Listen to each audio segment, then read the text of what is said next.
mean, I don't know, an SPRB, it's kind of like a pretty obviously very, very valuable drug.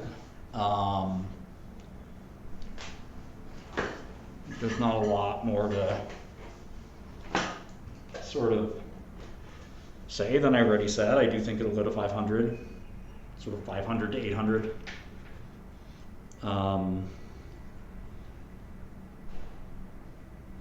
I was interviewing a new engineer.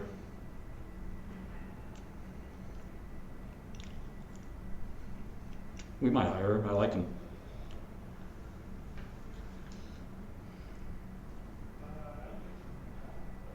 But yeah, I like it.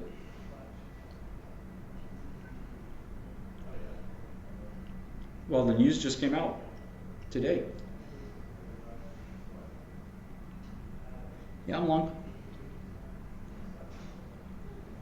I don't know when.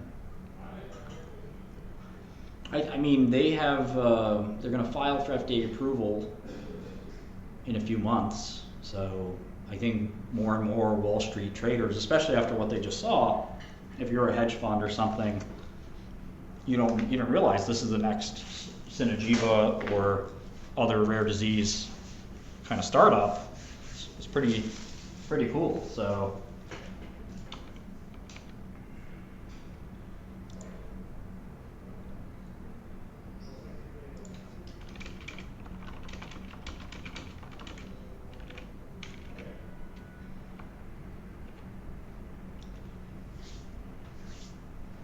yeah, I think 500 to 800. I mean, it's it's going to be choppy. I mean, it's not a straight line up. Yeah, make sure you sign up on Godel. I told everybody on Godel first, godelterminal.com. So a lot of people on Godel got it, obviously before the tweet. So they got a good price. So make sure there's a lot of smart people on Godel. It's a really good terminal. I think they'll sell 1 million. Well, at this price, it's trading again. I don't see why they wouldn't sell. I mean, I'm assuming they end with 3 million shares. And obviously at this point, they don't need to dilute that much. So I think it could be higher than 500 because it's, if it were, like I said, look at my model right now. I could split this out, I guess. You guys are excited about the stock price, but I don't get interested or entertained by those things. Shares outstanding is 0.75. So assume they sell 1 million shares tonight, and I'm sure it'll be oversubscribed. There's 1.75 million shares, and then yeah, it's $900. So you just have to believe these inputs. And so the question is, can it do what I'm forecasting? Can it do 120 million in revenue, and then 165, and then 200, and then all the way up to 400? And the company actually has a good slide on this. Let me pick it out. I know enzyme replacement like the back of my hand. It was like the first thing I studied 25 years ago. I was around, this is old school stuff, but this is back when Genzyme was fighting a company called Transkaryotic Therapeutics, TKTX. I guarantee you almost nobody in this chat remembers that. That was for Fabry disease. So they had a cool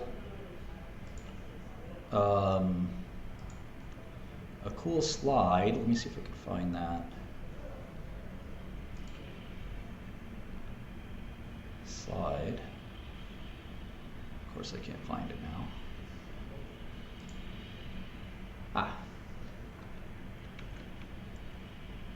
Here it is. You were 5 years old. Yeah, so I mean, the old story is Henry Tremere. There's a book called Orphan. I highly suggest this book. It's called Orphan: The Quest to Save Children with Rare Genetic Disorders. This is a great book that basically describes the business of orphan drugs. And it's a wonderful book that explains how the orphan drug industry was created, and it really helped build the biotech industry as a whole. So I'll show you what people with this disease go through. It's really terrible. And this drug is looks pretty good. Let's see here. Sadie, can I ask you a question?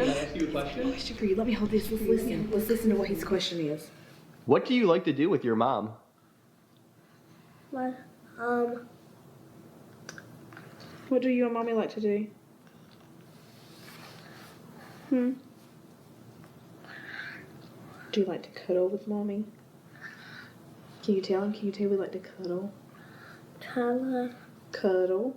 I love to cuddle. You love to cuddle? Do you love mommy? Tell him you're mommy's girl. Lifespan of 15. So very, very, very sad disease. Yes, Aridase was from placenta, that's right. Somebody knows. Somebody knows the Sanfilippo syndrome is caused by a single gene defect. And it's almost unbelievable to think that one letter misspelled in your entire genetic code can lead to such a devastating disorder. When children are born with Sanfilippo syndrome, they often appear typical and healthy like any other child. The first signs of Sanfilippo that come to awareness typically are some speech delay. Sanfilippo syndrome developmentally and how the child behaves often starts with something that looks like autism and ends with something that looks like Alzheimer's disease. So for the children, early on, there's a lot of frustration because they start to fall behind their peers. Parents often will have a sense that something is different about their child, but it really doesn't come to the attention of medical professionals. People often don't start seeking answers until the child's around 1 to 3 years of age. And so children often end up having some early interventions, some early therapies, and they're diagnosed with developmental delay. Sanfilippo syndrome progresses over time from a child that looks very energetic, happy, healthy, to a child that begins to lose their ability to walk, to learn, to swallow and eat by mouth.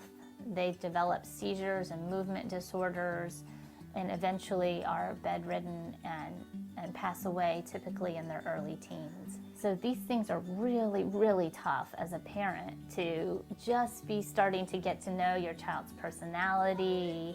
They're talking to you, they're playing, and then they start to lose those skills. So you get a glimpse of what life might have been like for them, and then you start to grieve what you know will happen.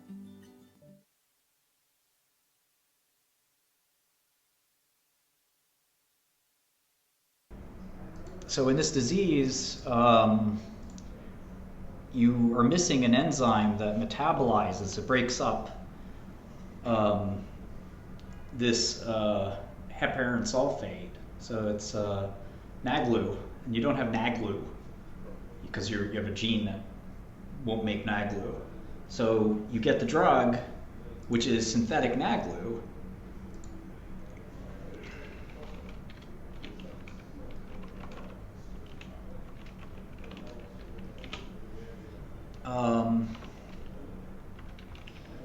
And NAGLU breaks up this buildup of this heparin sulfate. It builds up so much that you get splenomegaly, which is your spleen gets distended from all this heparin sulfate. And so here's the slide I want you to look at. This is the heparin sulfate normal level, this bar. And after you take the drug, you go from having all this bulky heparan sulfate, which kills you, to having it at normal levels, which is kind of amazing. So you could easily see this being the definitive treatment for this disease. And again, the slide that I wanted to show you, which was really great from a business and stock perspective, is this slide. And you can see that the revenue for the average lysosomal storage disorder disease is pretty good. Now I have 400 sort of peak sales. If we do the average or the median, let's do both. We have 169, 740, 30, 311, 635, and 480, although there's going to be new ones that are even bigger, I think. But regardless, they have Myozyme? They don't have Myozyme up here. Myozyme's pretty big. Anyway, the average is 400, and the median is 400. So my estimate of 400 is pretty reasonable. That's one way to look at it. The other way is, well, you treat 500 patients at $750 a year. This disease is a little more rare than some of these other ones. But you can see, even if it's rare, like here, Vimizim sells the most, even though it's one of the rarest. So, is the audio not good? Is that what you're saying? Yeah, I've recovered some of my losses, thankfully. But regardless, Sanfilippo is one of these diseases I always wanted to have treatment for myself. And it's good to see somebody's got something. So ironically, Biomarin, who makes a lot of those LSD drugs, sold them this drug. 1 second.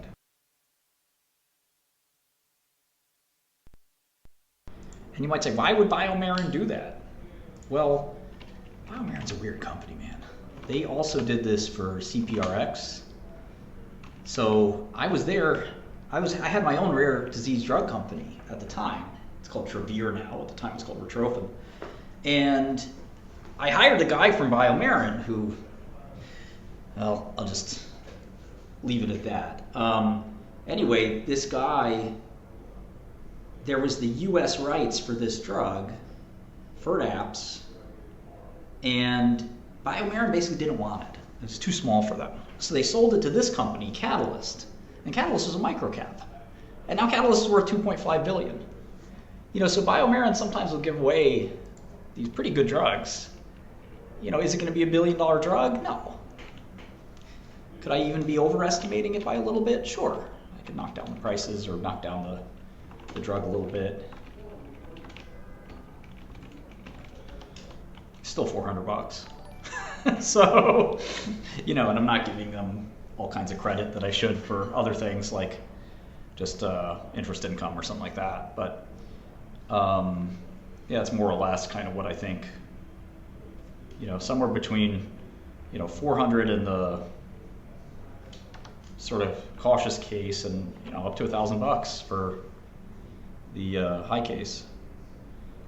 There's a bunch of lysosomal storage disease companies. The first one was Genzyme, which Sanofi ended up buying in a hostile takeover.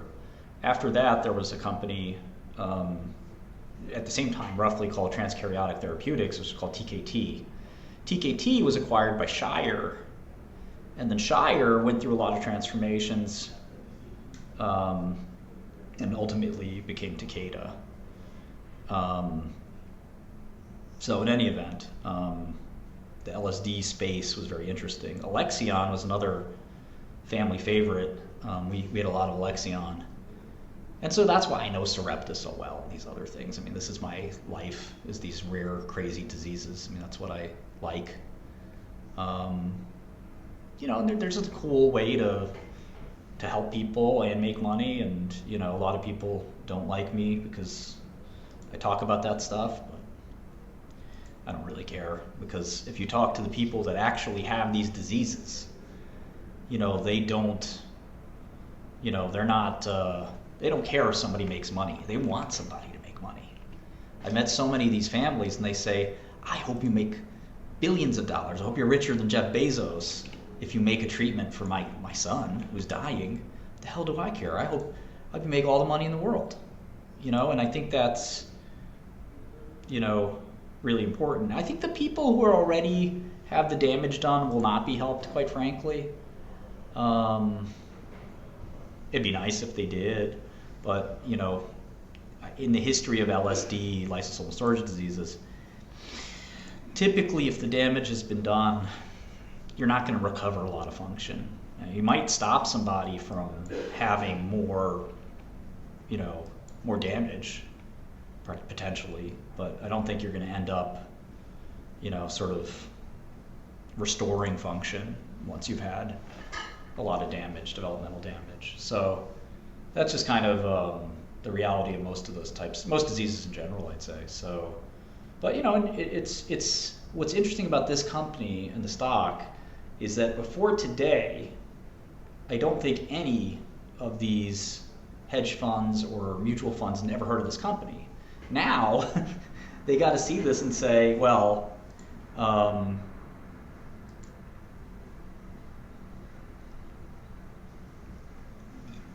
this is a new player in rare diseases. This is a new game in town, and it's not even 100 million market cap.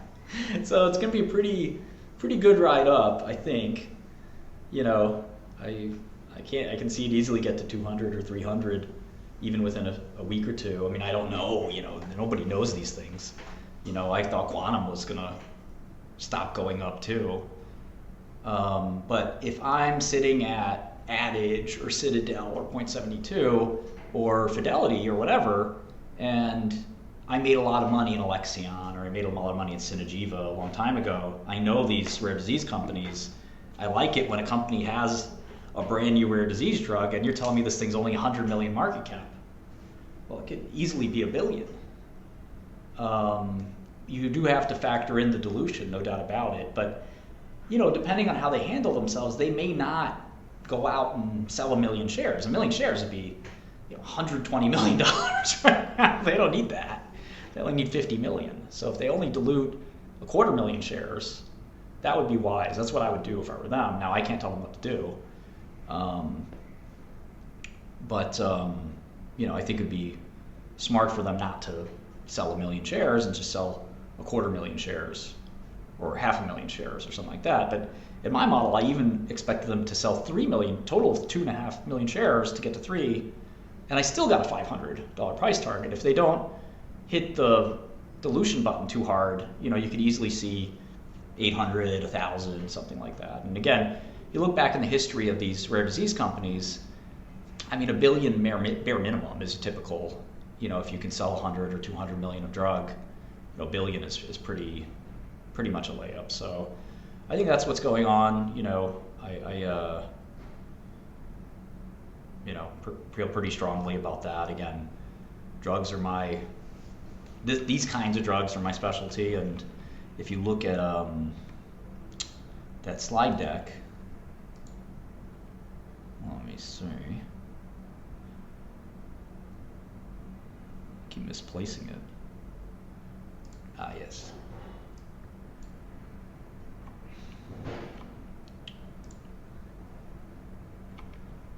That slide deck showed them dropping below to a normal level. That's pretty much all you need for approval. I don't know if the manufacturing is ready to get approval. So many drug companies are getting their manufacturing not working out, but I don't think that's really a big deal if you can get FDA approval with the clinical side. That you can always fix the manufacturing later. So here's the typical progression. So crawling, walking, first words, simple sentences, toilet training. This is the normal progression, and it starts to deviate right around 3 years old, whereas the average kid goes on to toilet training and complex sentences and basic writing. The Sanfilippo kid never sees any of that and typically dies before adulthood. Loss of mobility and feeding tube at around 8 or 9 years of age. And again, it's all because they can't metabolize this heparin sulfate. And this enzyme that you need to metabolize heparin sulfate is missing. So just make a copy of the enzyme and give it, right? It's pretty easy. Well, there's a trick because it's a brain disease. So enzymes don't cross the blood-brain barrier. So you actually have to do this thing called the Omiya shunt, which shout out to Dr. Chris James, who was my first chief medical officer, who told me about this. He was actually also a brain surgeon, so he knew all about this. You make a flap in the skull, and you actually deliver the drug through the Ommaya reservoir, and it's probably named after like a Dr. Ommaya or something. And you infuse the drug, and this is called intracerebral ventricular infusion. It's ICV. It's not intravenous, or it's not subcutaneous. Intracerebral ventricular. So you get the ventricles of the brain, pop the drug in there, and you see this like I said, kind of the miracle result. I mean, this is enough for FDA approval. The thing that's causing you to die is this accumulation of heparan sulfate. It drops to normal. I mean, if I'm a patient or a caregiver of a patient with this, this looks like exactly what you want. It's pretty much back to normal. So you even see the liver volume go from this big splenomegalich kind of liver and spleen into normal range. So pretty exciting results. There's even this cognitive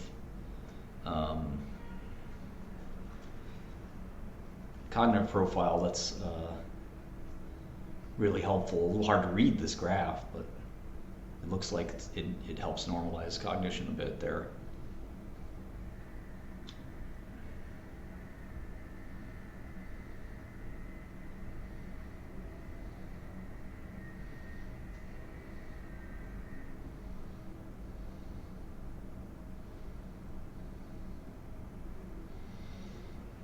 So anyway, it'll be FDA approved at some point soon. I mean, they're planning on filing for approval soon. What's kind of interesting here is that they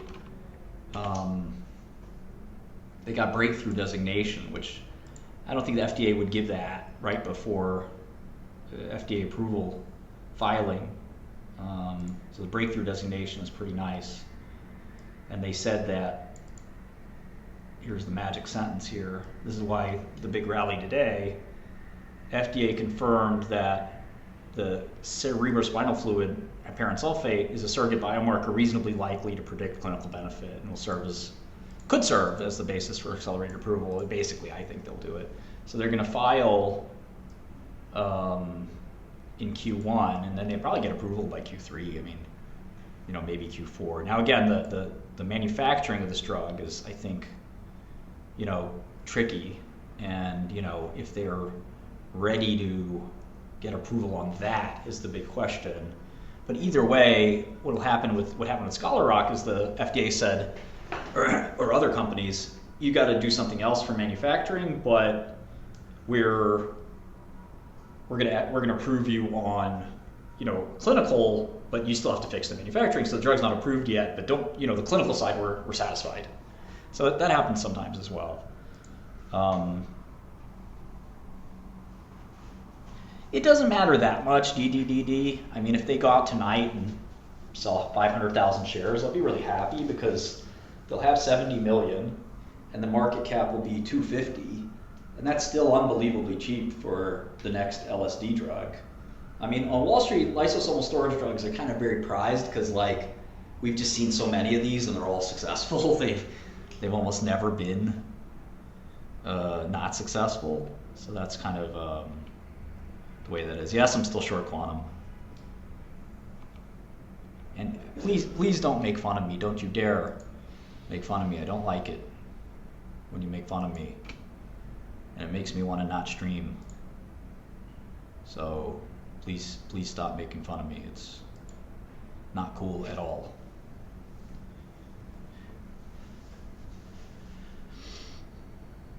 Yeah, I mean, I don't know where it's going to go.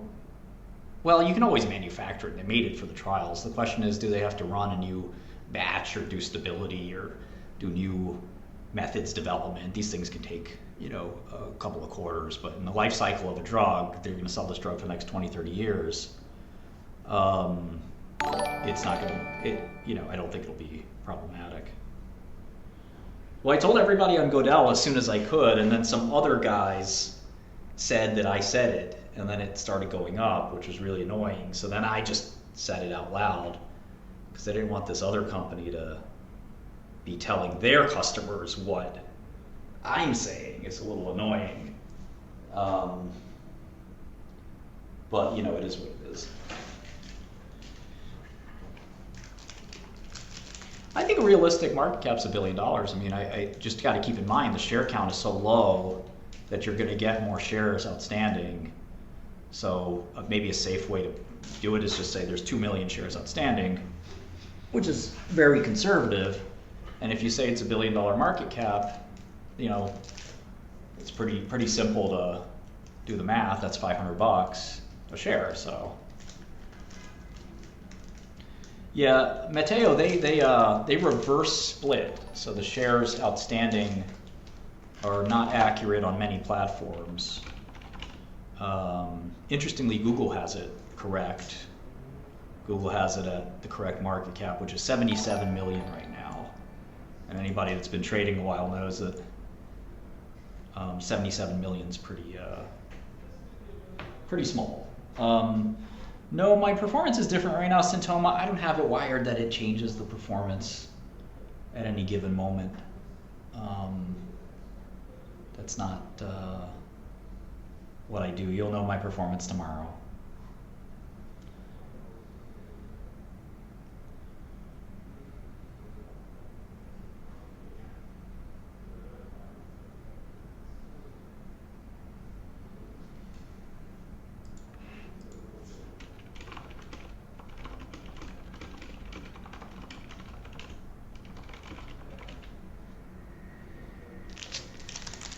Make sure you try Godel Terminal out. You can actually try it for free, and it's got a lot of cool features and tools that you can't get anywhere else. You can't get on TradingView. You can't get on almost any other platform.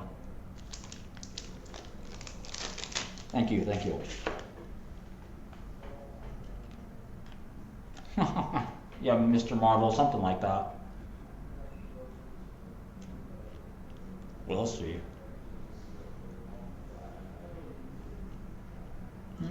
You know, it's realized and unrealized.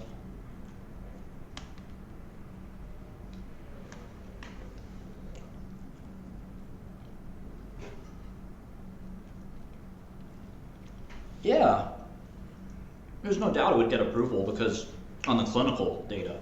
Because if I'm dying because this substrate is at 5 times normal, and you give me a drug that turns it back to normal, that's a miracle. I mean, why wouldn't you approve it right then and there?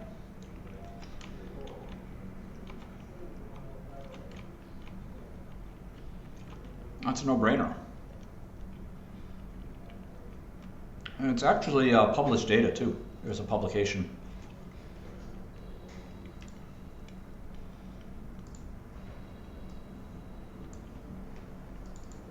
Here's the publication if you want to read it.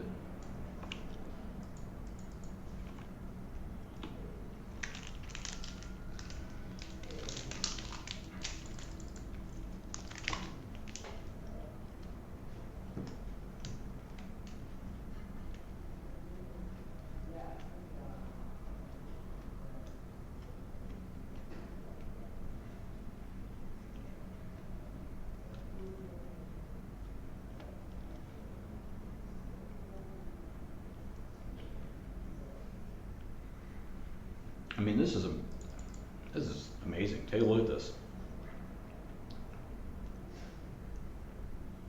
These triangles and these circles are patients. He's got, the normal is 150, 175. This guy's got 500, 300, 250, 200, and they all drop to the bottom.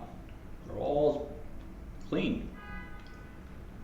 So low there at the LLOQ, which is lower limit of quantification.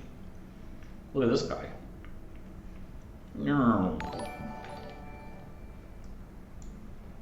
Drug's doing what it's supposed to do. It's chewing up that gunk that is, you know, literally accumulates in cells and the cells blow up. All lysosomal storage diseases work this way, which is interesting. It's always these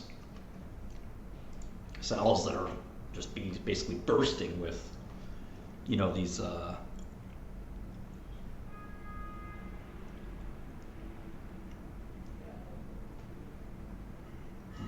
very hard to digest molecules, and that's why they're called lysosomal storage diseases, because the lysosome normally breaks them apart, but here the lysosomal enzyme is missing. So cure is tricky. It's the FDA's got to figure that one out. I mean, Huntington's is a big disease, and I think their data is good. It's probably good enough for approval, but I don't think it's a no-brainer for FDA. FDA could say do another trial. I don't know.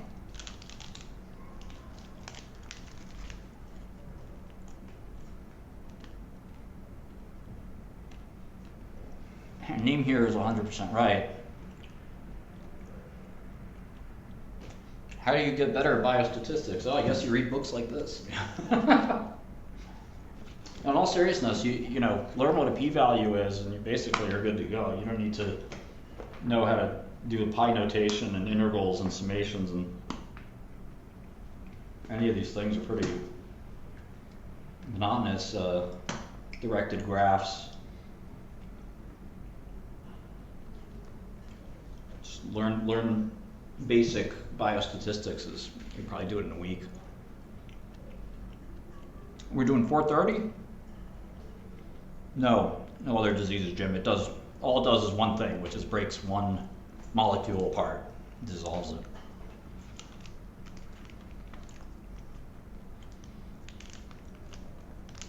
Yeah, that's a famous book. I read it in prison as well.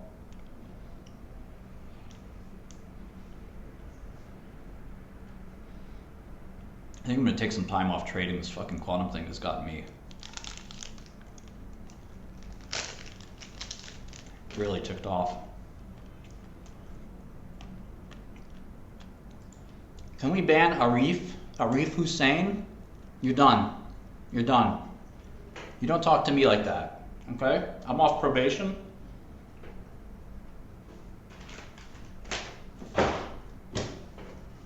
And some of you guys are gonna have to learn not to speak to me that way. Don't speak to me that way. Fucking Arif Hussein, man. Allahu Akbar. That's you, homie? You're gonna talk to me that way. Ban him. F in the chat. Ban him. He's done. Banned by hard, but you're done. Shutting the studio down.